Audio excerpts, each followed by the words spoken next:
우리가 성경을 보고 하나님의 말씀을 읽고 여러 교훈을 얻습니다. 이것을 우리는 교리라고 합니다.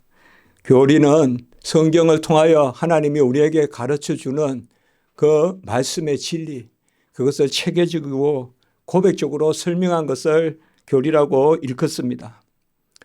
우리가 배우는 교리, 또 우리가 서 있는 어떤 그러한 선배들의 신앙, 교훈, 그것 중에 가장 중요한 것이 코람데오라는 그 말이 있습니다. 코람데오라는 말은, 코람이라는 말은 앞에서, 면전에서, 또 안전에서, 눈앞에서, 얼굴 앞에서 하여튼 이 앞에서, 이 현존을 뜻합니다.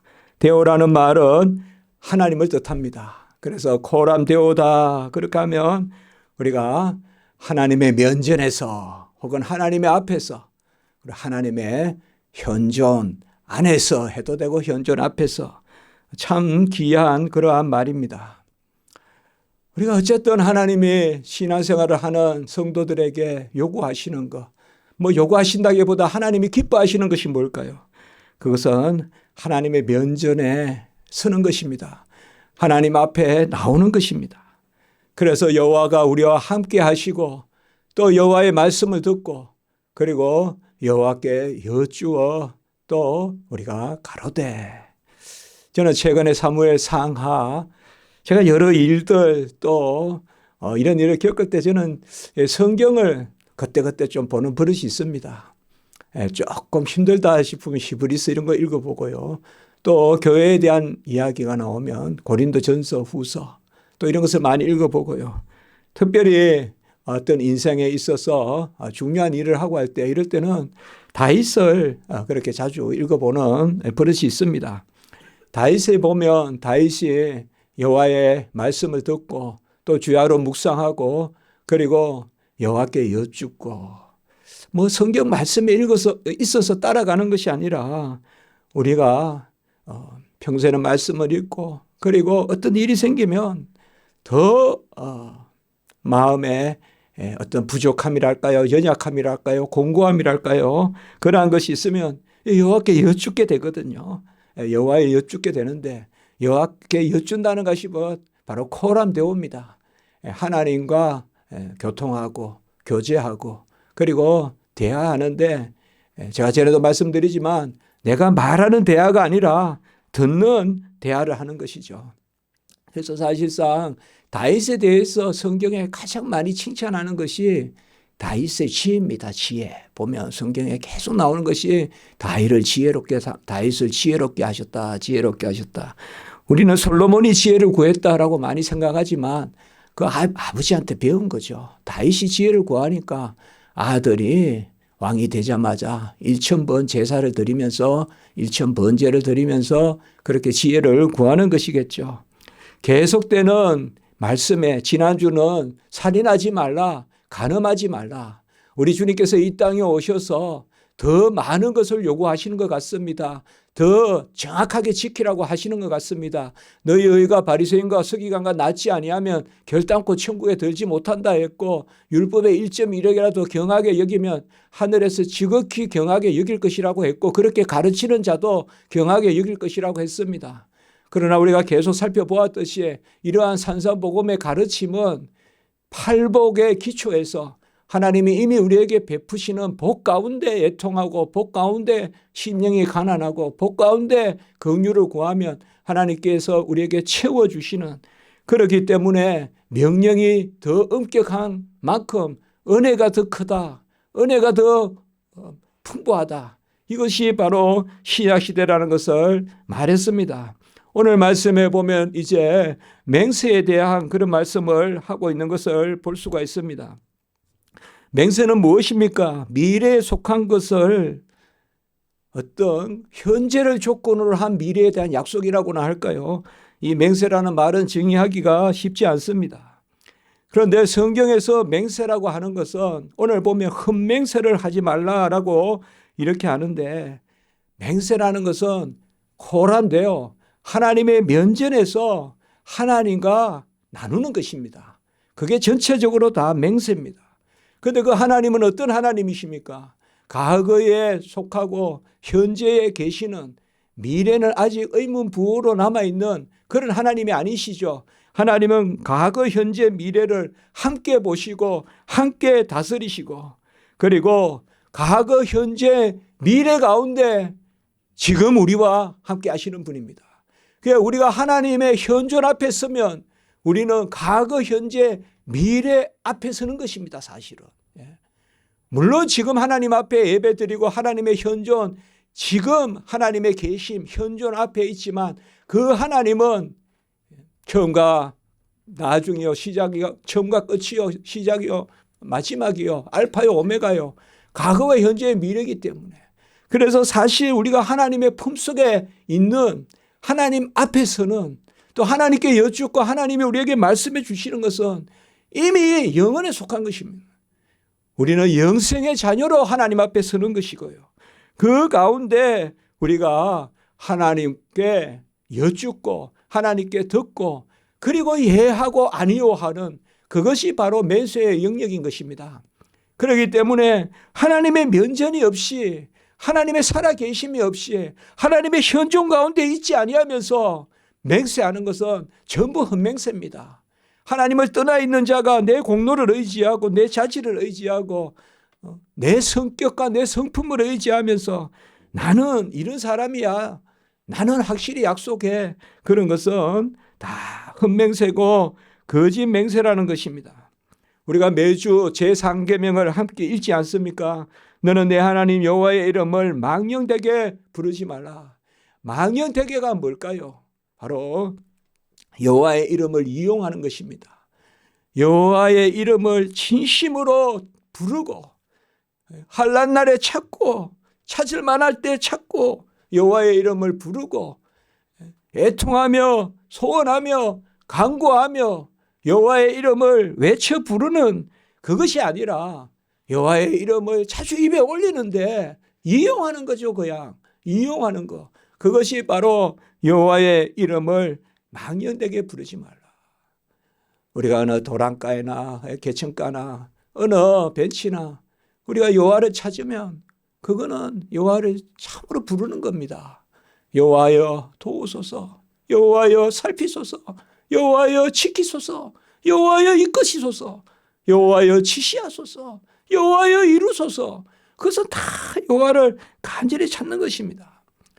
그래서 오늘 말씀에 헛맹세하지 말고 내 맹세한 것을 주께 지키라라고 그렇게 이야기했을 때, 헛맹세는 내 자신이나 기타 다른 사람이나 사물이나 그런 것을 의지하는 맹세, 그런 마음 가운데의 약속, 이런 것은 전부 헛맹세입니다. 이것은 거짓 맹세고 이것은 무능한 맹세입니다. 이런 것을 하지 말라는 것입니다. 왜요? 하나님을 속이는 것이고 이웃을 속이는 것이지만 맹세는 먼저 내 자신을 속이는 것입니다. 내 자신을 속이는 거예요. 내가 스스로 환각 상태에 빠져들어가는 거예요. 내가 허상을 잡는 거예요. 그게 맹세예요.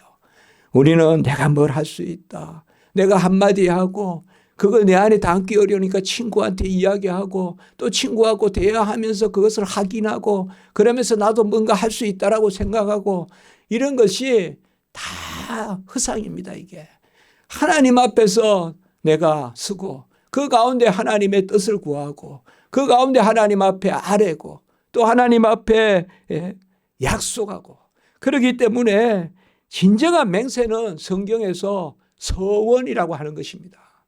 성경에서 맹세는 서원입니다. 서원이 뭘까요? 이미 미래의 일을 하나님이 신실하게 하나님의 능력 가운데 이루셨음을 믿고 지금 감사하는 고백이 서원입니다. 그 서원은 하나님의 신실하심, 하나님이 정하시고 하나님이 이루심에 대한 맹세, 그것이 서원입니다. 우리가 안수받고 직분 안수를 받고 목사 안수받고 그것도 서원입니다. 그리고 우리가 세례 때 맹세하는 거, 그거 서원입니다. 내가 하나님의 자녀로서 끝까지 가겠다는 게 아닙니다. 하나님이 나를 끝까지 이끄시고 이제 하나님이 나를 자녀 삼으시고 너는 내 것이라 인치시고 마지막 때까지 하나님이 이끌어 가시는 견인, 그것에 대한 지금 나의 신앙 고백, 그게 서원이고 그게 맹세고 그것에 우리가 안수례가 있는 것입니다.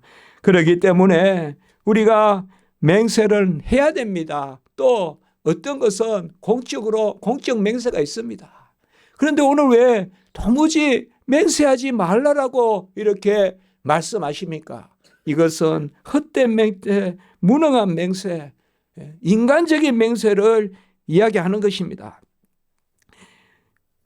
신명기 23장 21절에서 23절에 보면 성 갚기를 더디하지 말고 반드시 갚으라.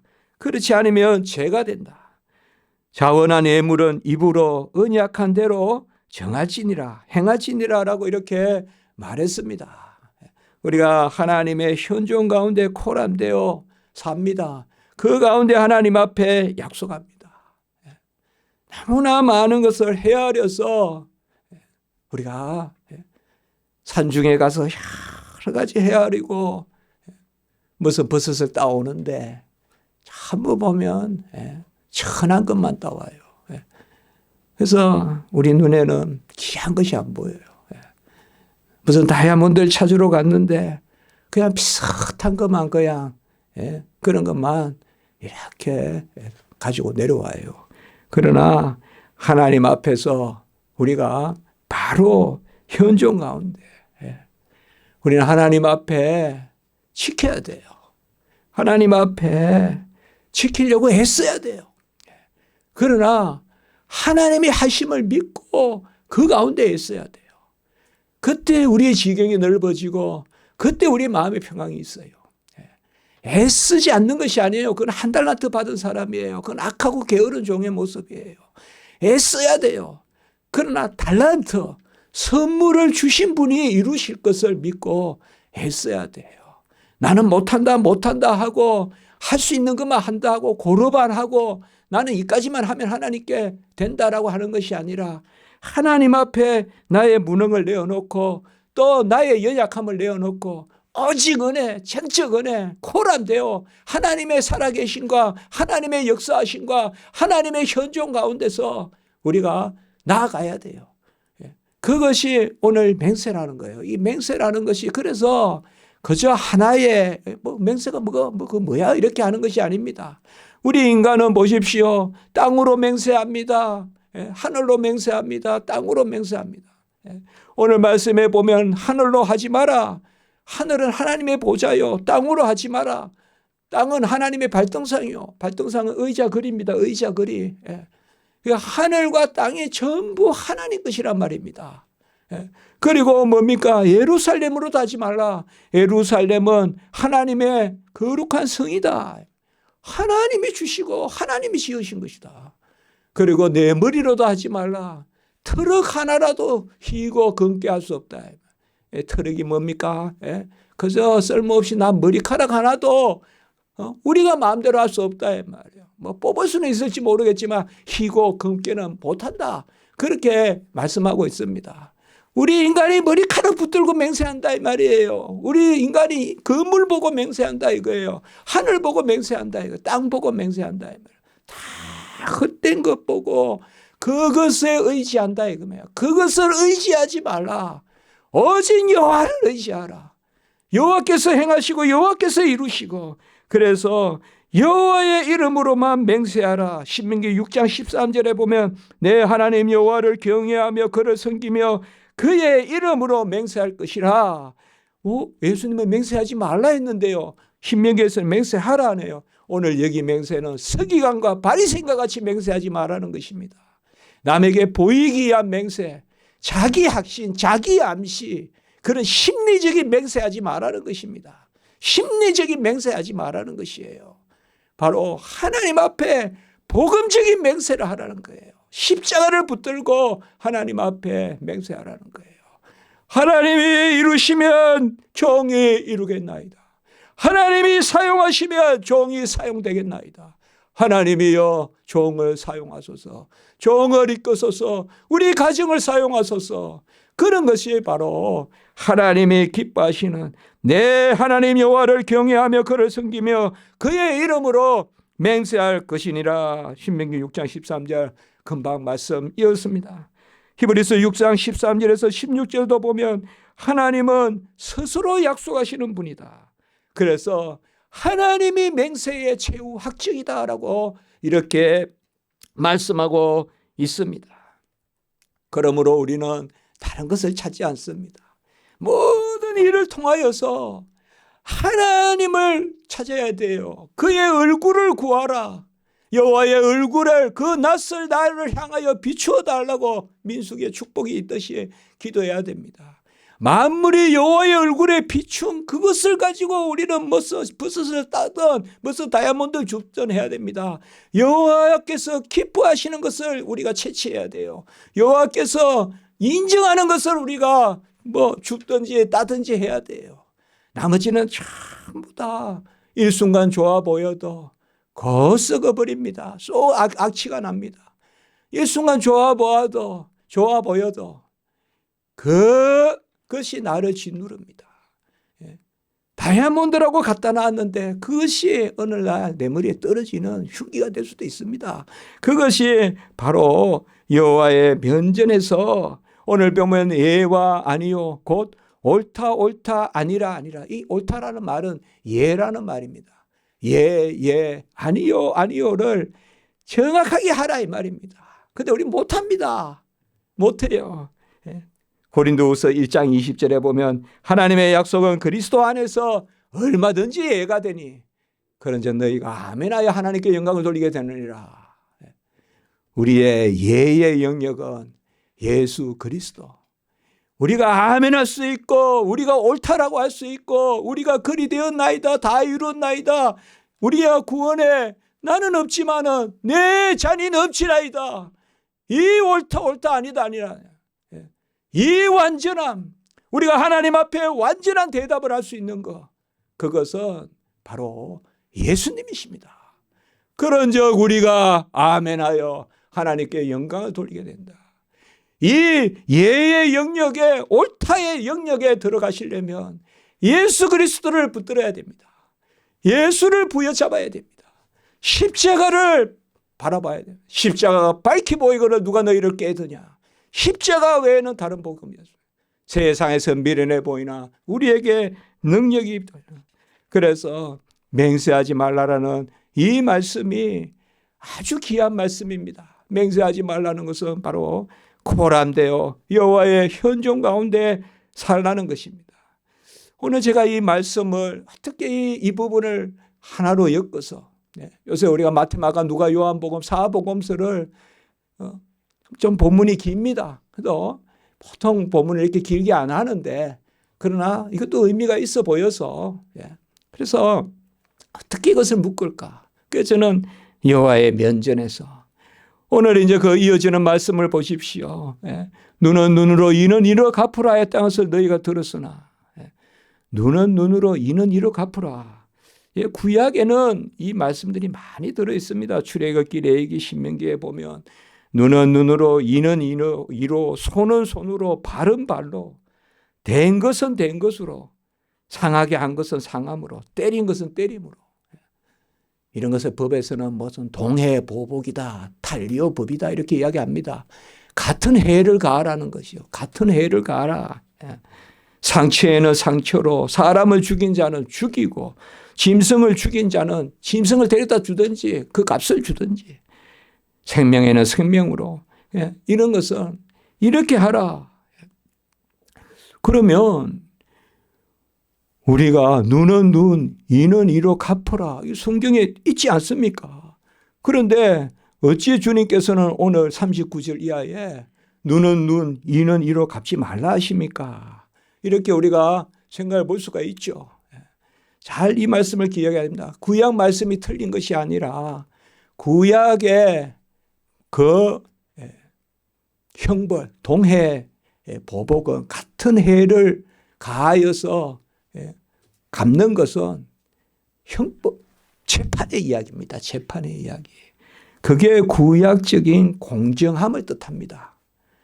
이것이 하나님의 백성의 용서나 하나님이 이웃을 사랑하는 그것을 하지 말라는 게 아닙니다.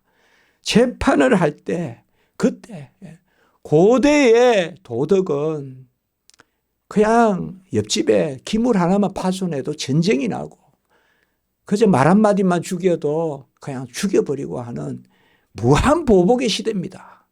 그때 하나님의 백성은 이러한 재판의 법을 가진다. 그것입니다. 그런데 중요한 것은 서기관과 바리새인들이 아직 그 단계에 머물러 있다는 거예요.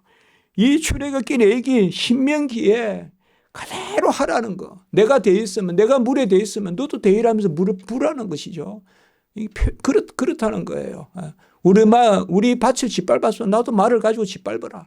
그런 것이라는 건데 서기관과 바리새인은 아직까지 그 수준에 있다 이 말이에요. 그런데 그들은 귀한 말씀을 놓쳐버린 것입니다. 레위기 19장 18절에 보면 원수를 갚지 말고 동포를 원망하지 말고, 그리고 잠언 24장 29절에 보면 너는 그가 내게 행한 같이 나도 그에게 행하여 그가 행한 대로 그 사람에게 갚겠다 말하지 말라 이 말이에요. 우리 성도들도 두고 보자. 우리 성도들도 최소한 나도 그만큼은 한다. 그런 마음이 있습니다. 이 마음을 우리가 죽여야 됩니다. 이 악순환입니다. 내가 행한 같이 나도 행하고 행한 대로 갚겠다 말하지 말라. 공적인 형벌은 가해야 됩니다. 하나님의 사역자는 칼을 든 사람이라고 했습니다. 죄에 대해서는 보응이 있습니다. 그러나 이제 오늘 이어서 나오지만 후반부에 원수를 사랑하고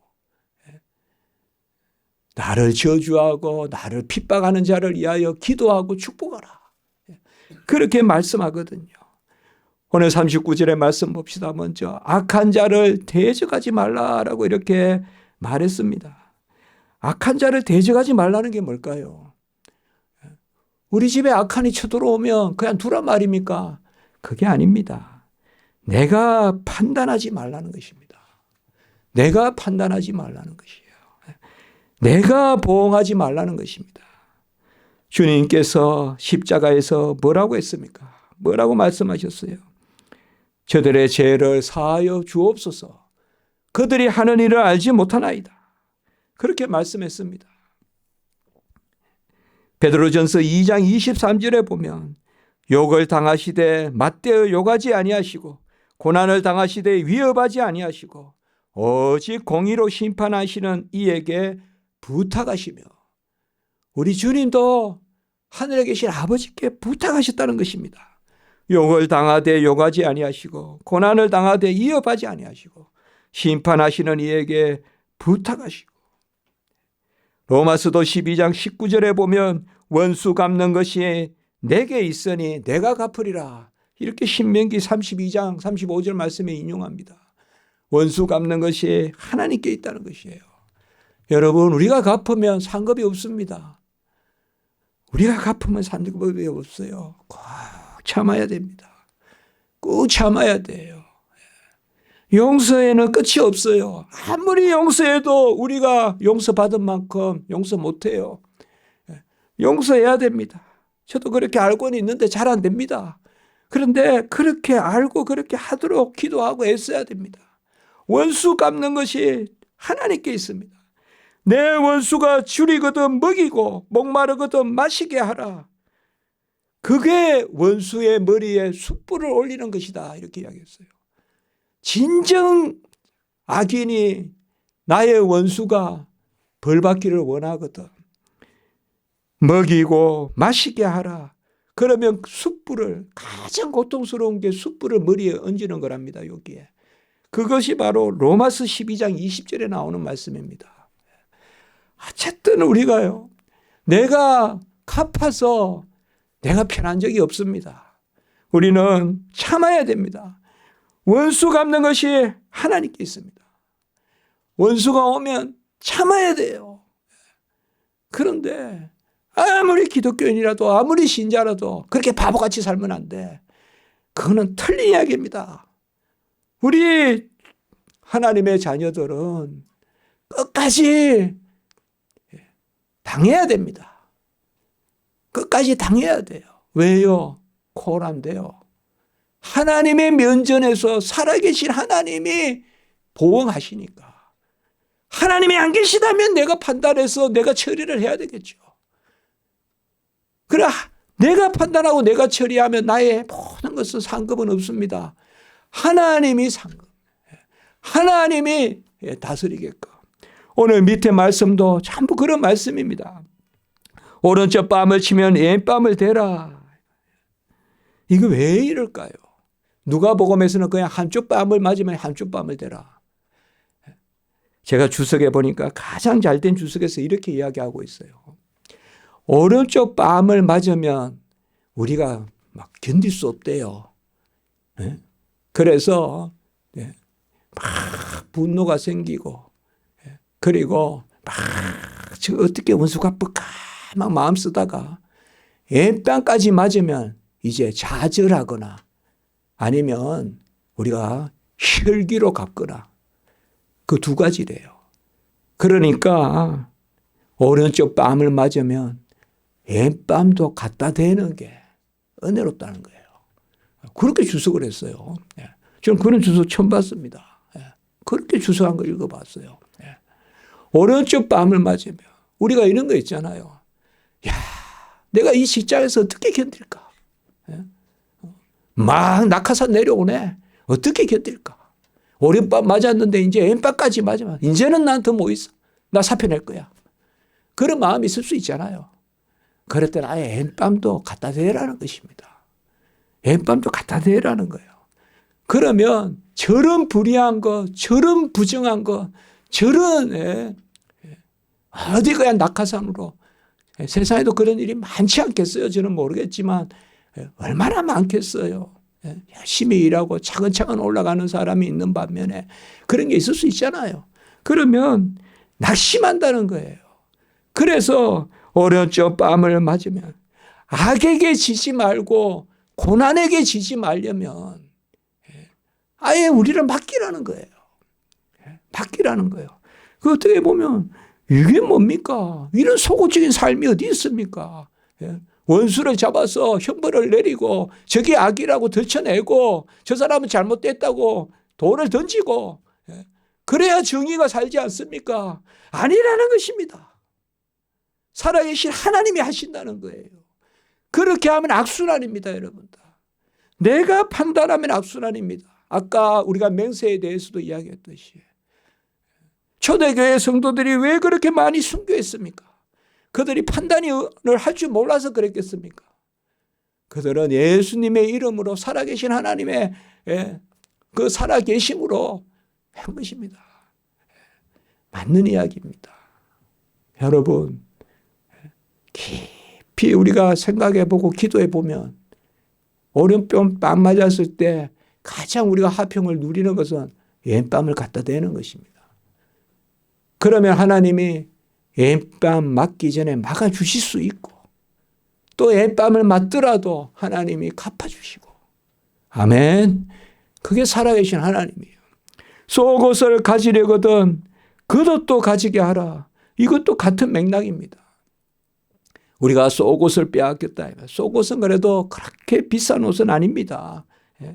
그런데 겉옷은 이스라엘 백성에게 겉옷은 밤에 이불하고 갔습니다. 강야에서 무슨 이불을 이렇게 메고 못 다니니까 겉옷은 강야에 이불과 같거든요. 밤에 잘 때.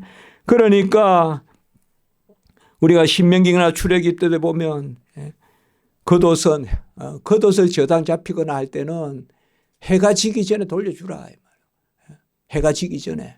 밤에 그 겉옷이 없으면 얼어 죽으니까 말이에요. 그렇게 이야기하고 있어요. 그런데 오늘 여기에 보면 속옷을 가지려는 자에게 겉옷도 가지게 하라. 이것도 그런 맥락에서 또 주석된 것을 봤어요. 내가 겉옷을 빼앗기고 속옷을 빼앗기고 겉옷까지 빼앗기면 나는 못 산다. 그때 내가 폭발하거나 그때 내가 좌절하거나 그때 우리는 하나님을 붙들어야 됩니다. 그때 하나님을 붙들어야 돼요. 그때 내가 혈기로 하면 안 됩니다. 그때 내 성격으로 하면 안 돼요. 히브리서 10장 34절의 말씀에 보시면 너의 소유를 빼앗기는 것도 기쁘게 당하는 것은 더 낫고 영구한 소유가 있는 줄 압니다. 같이 합니다. 더 낫고 영구한 소유. 더 낫고 영원히 있는 소유가 있다 이겁니다. 근데 주로 우리는 눈앞의 것을 보는 것이죠. 그래서 그것으로 제가 이 설교를 준비하면서 소경 바디메오가 생각났어요. 예수님이 여리고를 지나서 예루살렘으로 들어가시는데 바디메오가 나사렛 예수 그렇게 부르고 뭐예요? 겉옷을 던져주고 던져놓고 발을 내디디잖아요. 소경이 겉옷을 던져놨으면 누가 죽어가면 어떡하겠어요? 이거 여리고는 강도도 많고 사람이 많이 다니는 길이란 말이에요. 요새도 길이 있다고요. 그러나 뭐예요? 겉옷을 두고 예수를 찾은 거죠. 이 말씀이 생각났어요. 우리가 예수라는 그 최고 지고한 가치가 없으면 쏘고 겉옷 여기에 좌절한다고요. 겉옷을 빼앗겨도 우리에게 예수가 있는 줄 믿습니다. 겉옷을 잃어도 예수가 있습니다. 그러니까 속옷을 달라거나 겉옷도 주라. 하나님이 살아계세요. 하나님이 때가 되면 꽃도 피우시고 하나님이 열매도 맺게 하시고 하나님이 살아계세요. 나의 나 된 것이 지금 내가 있는 것이 다 하나님의 은혜입니다. 얼마나 큰 은혜를 베푸셨습니까? 그렇기 때문에 그 하부적인 것에 비본질적인 것에 내 본질을 희생시키지 말라는 것입니다. 우리 본질은 생명이지 않습니까? 우리는 하나님의 자녀이지 않습니까? 속옷이든 겉옷이든 주라 하는 거예요. 영혼을 살려야죠. 그 이야기입니다. 억지로 어리를 가게 하면 심리도 동행하라라고 이것도 이야기하고 있습니다. 억지로 어리를 가는 것이 뭘까요? 이것은 오리를 같이 걸어가는 걸 수도 있고 짐꾼이 이제 재판을 해서 짐을 저 오리 1마 오리가 한 1마일쯤 된답니다. 1마일쯤 짐을 실어주라. 그러면 아이고 힘들게 또 내가 걸어서 한 저렇게까지 가야 돼. 그런데 또 형벌이 떨어진다 이 말이에요. 야, 언제까지 이거 해야 되냐. 그럴 때 우리가 오리 가자면 심리 가자. 여러분 하나님은 우리를 복되게 하십니다. 하나님은 우리를 붙드시고 은혜롭게 하십니다. 그러나 죄에 지면 안 돼요. 고난에 지면 안 돼요. 우리가 주변에 어떤 여건에 압도당하면 안 됩니다. 그런 것은 어떻게 보면 비본질적인 것이에요. 본질적인 것은 하나님이시고 십자가고 예수 그리스도십니다. 구하는 자에게 주고 꾸고자 하는 자에게 거절하지 말라. 오늘 그 말씀이 계속 나옵니다. 이런 것은 구약에 계속 나오는 그겁니다. 어떻게 꾸어주는데 이자를 안 받을 거며 가난한 자가 옆에 있으면 같이 살으라고 해요. 레위기에 보면 가난한 자가 옆에 있으면 같이 살고 그리고 돈이나 양식을 꾸어주지 말고 그냥 주라 그래요. 그러면서 레위기 25장 37절에 무슨 말씀을 하는가 하면 딱 이 한 말씀만 해요. 나는 너를 가나안 땅에서 나는 너를 애굽에서 이끌어내서 가나안 땅을 주었다 이렇게 말씀해요. 가나안 땅을 주신 하나님인데 어떻게 그 뭐 좀 빌려달라는 거 못 빌려주냐. 젖과 꿀을 흐르는 땅을 주었는데 이렇게 말씀하고 있습니다. 오늘 후반부의 마지막 부분의 말씀에 보면 내 이웃을 사랑하고 원수를 미워하라 하였다는 것을 너희가 들었으니 이거는 서기관과 바리새인들은 계속 이 이야기만 하는 거예요. 이웃은 사랑하고 여기서 서기관과 바리새인이 쫙 뺍니다. 한 단어를 내 몸과 가치를 빼버립니다. 내 몸과 가치를 레위기 19장 18절에는 분명히 바로 내 이웃을 사랑하기를 내 자신같이 하라 했잖아요. 그러나 이걸 빼버립니다. 서기관과 바리새인들이. 전부 그러니까 흉내만 내는 거예요. 형식만 내는 거예요. 외식하는 겁니다. 그래서 너희들은 내 이웃을 사랑하고 원수를 미워하라 할 것을 들었으나, 그러나 이제 누가복음과 마태복음 오늘 읽었던 내 말씀 우리가 같이 한번 보면, 너희 원수를 사랑하고 선대하고, 선대라는 말은 문자 그대로 해석해 보면요, 사랑을 베풀고 이 뜻입니다. 그러니까 사랑하고 사랑하는 일을 하고, 말로만 사랑하지 말고 마음으로도 사랑하되 사랑하는 일을 베풀고, 너희 원수를 사랑하고 선대하고, 그리고 너희를 미워하는 자를 선대하고. 무조건 아멘 하십시오, 여러분들. 그래야 우리가 언약의 복을 누려요. 처음부터 우리는 아니라고 닫아 놓으면 지경이 안 넓어져요. 참 쉽지 않죠. 원수를 어떻게 사랑합니까? 나를 핍박하는 자를 어떻게 위해서 기도합니까? 나에게 저주하는 자에게 어떻게 축복합니까? 그래서 저기야 꼬꾸라지 죽을 인간, 아예 이렇게 막 나를 업신여기고, 지난주에 라가라 하고 미련하다 하면 지옥불에 간다 했지 않습니까? 하나님이 보십니다. 하나님이 보세요. 그런데 우리가 그 말을 들었다고 우리가 그들에게 은수를 갚지 말라는 것입니다. 다 안 됩니까? 어렵습니까? 그렇죠. 그러면 손영은 목사님은 누구십니까? 자기 두 아들을 죽인 동신이를 죽인 안재선이를 입양했지 않습니까? 손양은은 어디 딴 산 하늘에 사는 사람입니까?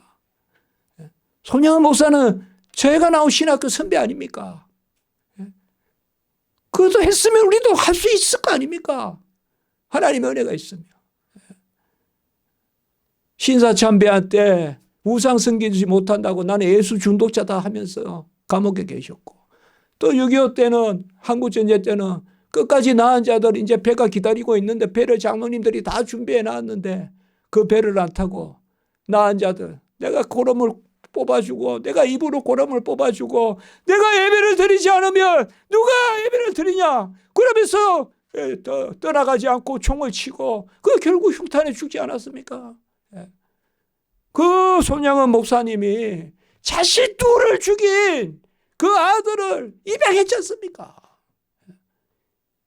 저는 이게 기독교다. This is Christianity. 이게 기독교다.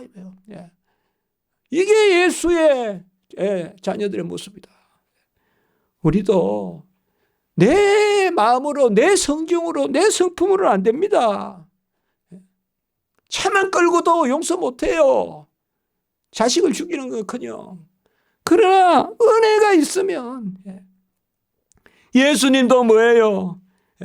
겟세마네 기도에서 아버지 원대로 하옵소서. 아버지의 뜻을 구하였어요. 아버지의 뜻을 구하였어요. 그리고 저들을 용서하소서. 항상 우리가 이런 걸 예수님을 생각해 봐야 돼요. 예수님도 겟세마네에서 기도하셨어요. 얼마나 힘드셨었겠어요. 임박한 십자가를 바라보고. 그런데 뭐야? 아버지의 원대로 하옵소서. 그리고 저들을 용서하소서. 라고 이렇게 예수님이 기도하시고 축복하신 것을 볼 수가 있습니다. 여러분, 우리가 용서할 때 기쁨이 있습니다. 용서할 때 화평이 있어요. 용서할 때 우리가 지경이 넓어집니다. 박해하는 자를 위하여 기도합시다. 나에게 해코지 하는 자를 위하여 기도합시다. 나를 저주하고 모욕하는 자를 위하여 축복합시다.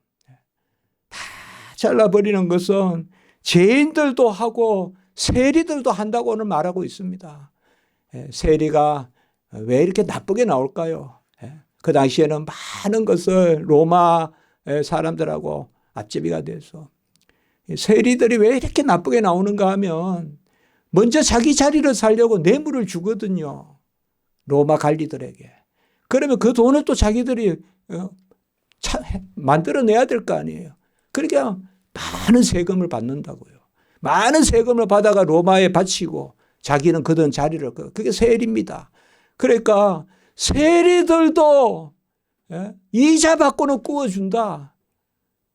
죄인들도 죄인들에게 받을 줄 알고 빌려준다.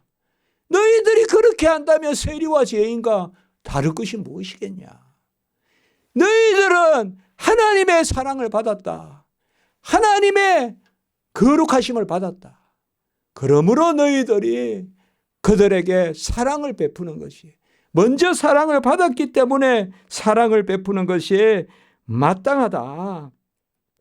오늘 누가복음 6장 36절에 이게 이제 결론적인 말씀이거든요.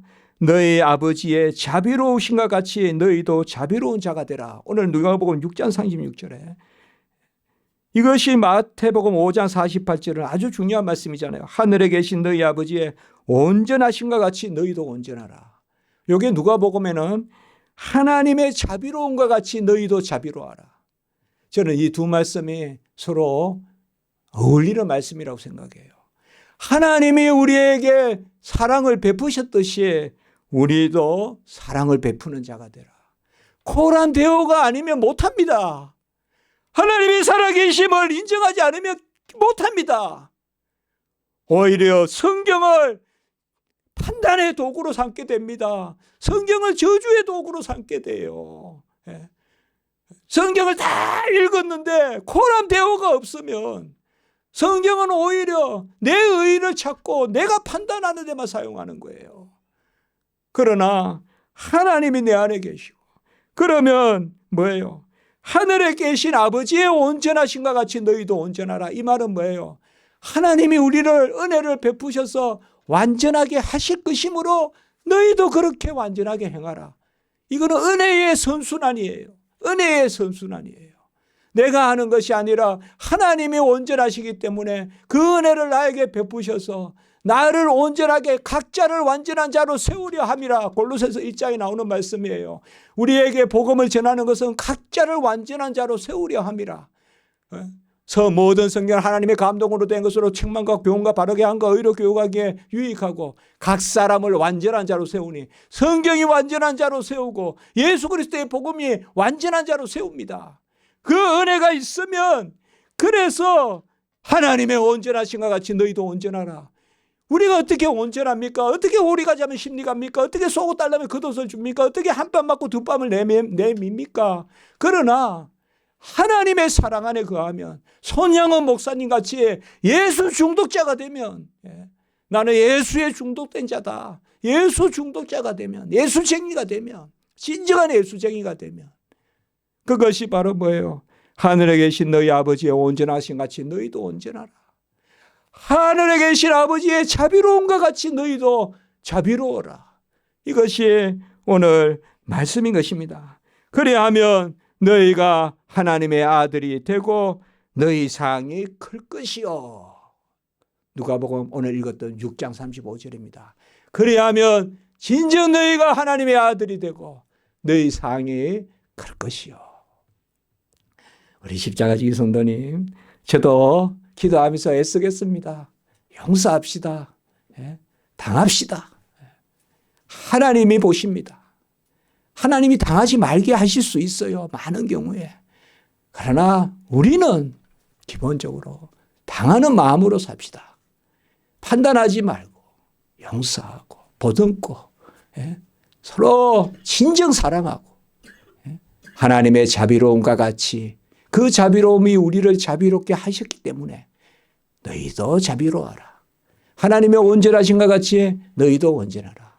내가 거룩하니 너희도 거룩하라. 성경에 이런 표현들은 팔복과 같이 전부 은혜예요.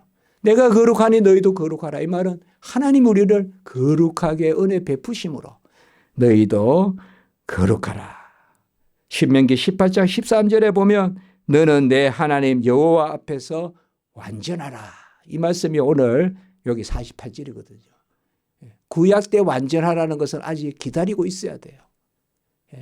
구약은 소망이에요. 이제 우리는 성취된 시대에 살고 있어요. 주께서 다 이루셨기 때문에 이제는 아버지의 완전한 같이 너희도 완전하라. 그래서 신약시대 백성의 헌장으로 산상복음에 오늘 5장 48절의 말씀이 탁 들어있는 것입니다. 이것을 우리는 누가복음과 함께 읽으시면 좋겠어요. 아까도 계속 말씀하지만 하나님의 완전하신 같이 너희도 완전하라. 하나님의 자비로움과 같이 너희도 자비로워하라.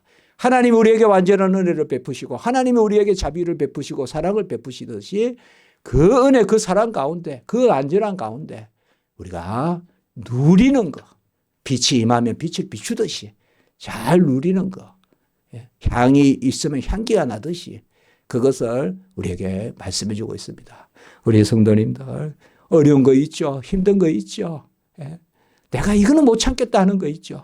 그때는 예수 바라보시고 하나님 바라보시기 바랍니다. 기도드리겠습니다. 걸어가고 자비로우신 하나님 아버지 은혜와 사랑을 감사를 드립니다. 우리에게 주신 말씀이 한때 짐인 줄 알고 부담인 줄 알았는데 오늘 말씀을 상고하면서 아버지여 또 이 선포한 말씀을 통하여서 하나님의 은혜를 베푸시고 하나님의 온전하신 같이 하나님의 자비로움 같이 우리도 그 은혜 가운데 누리는 가운데 그 자리로 세우심을 알게 하시니 감사합니다. 이러한 일로 하나님께 영광을 돌리게 하시고 우리의 지경을 넓혀주시고 우리가 예수님의 이름으로 사랑하고 용서하고 예수의 이름으로 희생하고 헌신하는 그런 손양은 목사님 같은 그러한 자리에 나아갈 수 있도록 인도해 주시옵소서. 주 예수 그리스도의 이름으로 감사하며 기도드리옵나이다. 아멘.